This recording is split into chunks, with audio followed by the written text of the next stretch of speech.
الميركاتو الصيفي مستمر في أوروبا، وكل الأندية بتجري الصفقات استعدادا للموسم الجديد. ومانشستر سيتي بيجري الصفقة الخامسة، لاعب خط وسط، لاعب نرويجي اسمه سفيري نبيان. ده لاعب شاب، عقده 5 سنين حتى 2030. ولعيب صغير، لعيب يعني ايه جوارديولا ممكن ايه بدل بيعوض، بدل ما كان هيتعاقد مع لاعب خط برشلونة فيرمان لوبيز، فهو تقريبا كده يعني ايه جاب لعيب بديل اعتقد يعني. فاللاعب لعب 70 مباراة مع فرقته في النرويج، سجل 14 هدف وصنع 11 اسيست. اتلتيكو مدريد بتعلن تعاقد مع لاعب خط وسط برضه شاب عنده 23 سنة، لاعب امريكي، اتعاقدت معاه من ريال بيتيس اسمه ني كاردوسو. ده لاعب امريكي عنده 23 سنة، لاعب خط وسط، اتعاقدوا معاه اتلتيكو مدريد.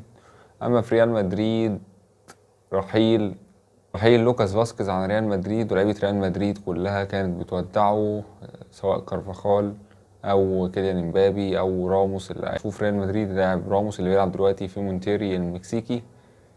فكل اللعيبة بتودع لوكاس فاسكيز، ولعب مع ريال مدريد حوالي 405 ماتش، واخد بطولات كتيرة 23 بطولة، وخلاص كده قادر ودع صفوف ريال مدريد.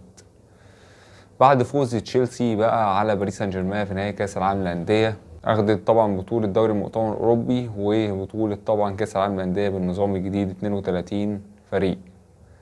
فتشيلسي بعد الفوز ده مين اللي هيفوز بالبالندور وافضل لاعب في العالم؟ طبعا الاقوال كلها يعني ايه متلخبطه بقى، يعني انت في ناس يعني باريس سان جيرمان باللعيبه بتاعتها سواء عثمان ديمبلي ودوي واشرف حكيمي عملوا موسم كبير جدا وياخدوا كل البطولات، ما عدا كاس العالم للانديه خسروه في النهائي، بس عملوا موسم ناجح. وطبعا محمد صلاح النجم المصري نجمنا عمل موسم قوي جدا مع ليفربول، واخد هداف الدوري الانجليزي واخد لقب الدوري الانجليزي. اما في اسبانيا برشلونة ولامين يامال ورافينيا عملوا ماتشات قوية جدا، موسم قوي جدا، فازوا بثلاثية محلية، وطبعا خرجوا من دوري الابطال في نصف النهائي.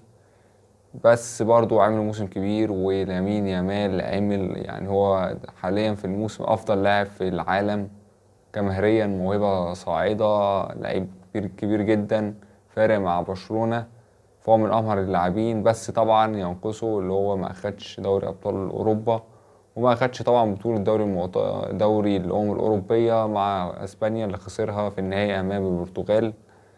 فدي هتأثر معاه تقريبا في الفوز بالبالندور أو أفضل لاعب في أوروبا.